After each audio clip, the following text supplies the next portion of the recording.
This is Cheryl Manley from Sharing Love of Paper. I'm so glad you could join me for another card making class today. In today's class, I'm going to be making a couple of quick and easy fun folds. Before I get to that, let me show you the products I'll be using for this class.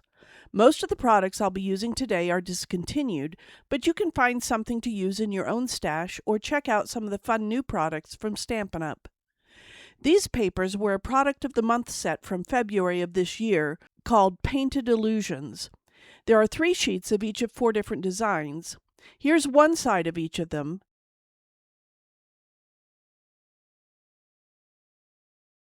And here's the other side.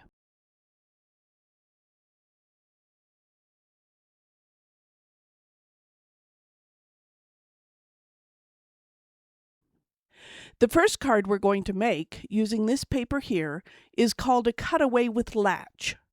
Let me just bring in my materials. For this card, I used a 5.5 by 8.5 piece of Flirty Flamingo cardstock, 2 pieces of white cardstock, one 5.5 by 8.5, the other 4.25 by 5.5, and a 4 by 6 piece of the patterned paper. Oh yes, and a small piece, let's see, it's 1.5 by 3 inches of gray granite cardstock. Let me just set these aside and we'll get started. So the first thing we'll need to do is score the Flirty Flamingo piece at 4.25 as normal. After we crease it well, we open it up and cut 3/4 inch off the right side of the card front. That's what makes it a cutaway card. We cut away part of the card front.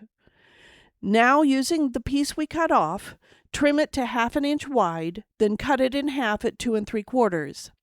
These 2 pieces will be mats that we'll talk about a bit later. Now there's one more thing we want to do with this piece. We want to score it just beside where that cutoff is. So you can see that this is scored right here. That's all we'll do for the card base. We won't crease along that score line. Next, take the larger piece of white cardstock and trim 1/8 inch off so it's 5 3/8 by 8.5. I forgot to show that part. Now with this piece in landscape orientation, cut it at 3 3/8. From the remaining piece, cut another that is 3 3/8. This gives 2 pieces that are 3 3/8 by 5 3/8. From the remainder, cut 1/2 inch wide strip that is 5 3/8 tall. Set the rest aside. Now let's talk about what I did with the patterned paper. The first thing I did was cut 3/4 inch off the top of the paper. It was something like this. I cut the 3/4 inch piece so it was just short of the small mats that I had set aside earlier, about 2 5/8. Then I cut it lengthwise in half. Cutting a piece like this in half is really easy with the Stampin' Up! Paper trimmer. Since we've got markings on each side, we just need to line it up so it's the same distance on each side, then close the cover and slice it right down the middle. Okay, I just glued these 2 pieces to the mats I created earlier. Those will be for the inside of my card. For the front of my card, I cut my patterned paper to 3 1/8 by 5 1/8. From the piece I trimmed off, I cut it at 3/8, then just trimmed it to 5 1/8 so it fits nicely on the white mat. That will go here on the inside where it's visible from the front. I'll just glue these in place before I move on. I want to make sure they're centered. Now I'll go ahead and glue these to the inside, starting with the white piece. I want to make sure that it's not only straight, but that it can't be seen when the card is closed. Good. Now I'll just glue these pieces top and bottom for a bit of decoration on the inside of the card. Okay, now for my decorations. Oh, I forgot to show you. For this card, I'm using this set called Crafting with You. I bought the bundle of both stamps and dies. I'm also using this 3D embossing folder called Metal Plate 3D and the Textured Notes die set. Again, use whatever you have or check out the new offerings from Stampin' Up! From the 4 1/4 by 5.5 piece of white cardstock, I stamped this easel using gray granite ink. I stamped the flowers, then stamped the sentiment with gray granite. For the flowers, I used Flirty Flamingo. Then I brought in my Flirty Flamingo Stampin' Blends and added a bit of color to the flowers. You may not be able to tell from the picture, but in real life the flowers look a bit darker than the leaves after I've done this, and I like the look. Next, I stamped this basket using gray granite ink. Then I stamped, that was the basket, then I stamped these paintbrushes, once in Flirty Flamingo and once in gray granite. Again, I brought in the Flirty Flamingo Stampin' Blends and added a bit of color to the gray granite paintbrushes, mostly the lighter color, but a bit with the darker color. Then I cut everything out using the coordinating dies. Next, I glued the paintbrushes to the back of the basket so they look like they're inside of it. This will serve as the latch to hold the card closed. So there's my focal and there's my latch. As I was laying this out, I want my latch there to hold my card closed, and you can see why we scored it so we can easily unlatch the card to open it. But anyway, I realized the easel looked a bit weird, just floating in the middle of nowhere, so I decided to make a carpet to go underneath it to anchor it. So my card will look something like this. This carpet was made using that gray granite piece of cardstock. I embossed it using the metal plate 3D embossing folder. Then I brought in some gray granite ink with my ink blending tool with a light touch so the embossing would stand out. That's because I wanted to die cut it after I embossed, which I knew would flatten the embossing a bit. Usually I do it the other way around, but that wouldn't give me the look I wanted this time. Anyway, this gave me the look of the texture. Then I took my textured notes die,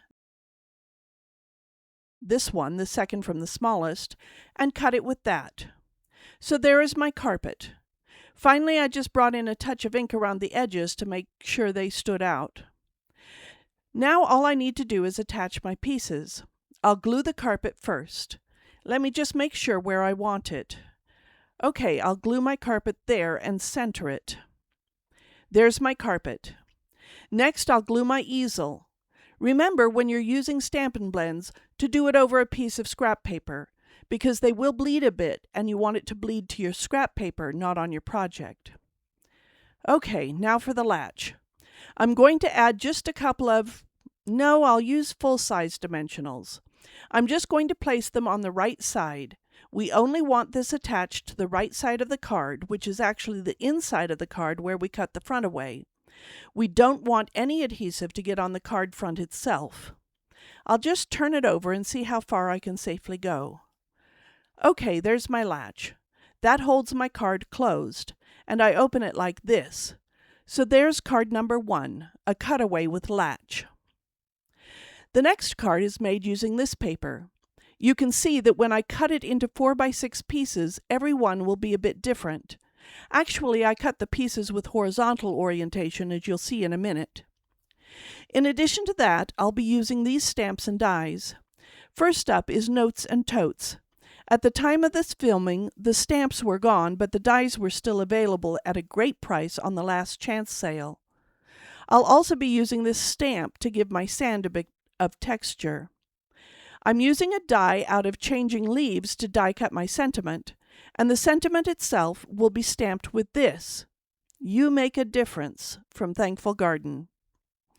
Okay, here are the materials I used for the card. A 5.5 by 8.5 piece of white cardstock, one of those 4x6 pieces of patterned paper, a 3x3 piece of basic beige, and then 3 pieces from the pastel shimmer set, which is still available. The pieces are each 2x3, one in each of the 3 colors. You'll see in a bit that I did add something else. Watch for it. So here are my pieces. The first thing is the card base. Once again, I scored it at 4 1/4, then folded and creased it well. Then I opened it back up and trimmed 3/4 inch from each side of the card front. Once again, this trimmer makes it so easy. I just lined it up at 3/4, here's where the edge used to be, and sliced just to the fold. Then I lined it up at the other 3/4 mark and sliced to the fold. You could turn it and use the trimmer to cut off those narrow flaps, but I just took my scissors and cut them off. That is the cutaway part of this card. Now I scored the remaining part of the card front in half at 2 1/8 to create the easel part. So that's my card base. These two sides cut away from the card front, and this will be my easel. So we call this a cutaway easel. Then for the patterned paper, I cut like this. I first trimmed this edge to 5/8 inch wide with my piece in landscape orientation. Then I cut a piece that was 3 7/8. That will be for the easel portion. Then I cut another piece that was 5/8 inch wide, leaving just a little piece that I set aside. It's important to measure from the same side for each cut so that you get the pieces where the pattern continues from one piece to the next. Finally, I took the center piece, turned it, and cut it in half, giving me two pieces that are 2 inches by 3 7/8. As you can see, I glued the side pieces to the inside of the card right up next to the easel portion where the card had been cut away. Now I'll glue these pieces to the easel. The reason I cut this in half is I don't want them going over the fold. I want it to bend easily. I want to make sure to line the bottom of this up with the sides and center it left to right. Now I'll turn it and do the same with this other piece. Notice that I'm taking care to make sure my pattern pieces line up. I didn't turn it this way because that wouldn't line up. Okay, that's my basic card. Now for my focal. I took my piece of 3x3 basic beige and used gray granite ink with this stamp from Notes and Totes set. I'm just stamping randomly, going off the edges needed, just making sure to pretty much cover the piece. That will be the base for my focal. Uh-oh, that wasn't what I intended. I can make sure I'll cover it up with my pieces. So let's look at my pieces. I cut a bunch of shells and starfish from those shimmer paper pieces. They were cut using cutting dies from the Notes and Totes set, this shell and the starfish. Then, like I told you, I used the sentiment from Thankful Garden. You make a difference. Then the cutting die from Changing Leaves to cut that piece out. So, what cardstock did I use for the sentiment? It was one of those pieces I had cut away from the card. I still have one left, but I used one to make that sentiment. Now, I just want to arrange my pieces on this background.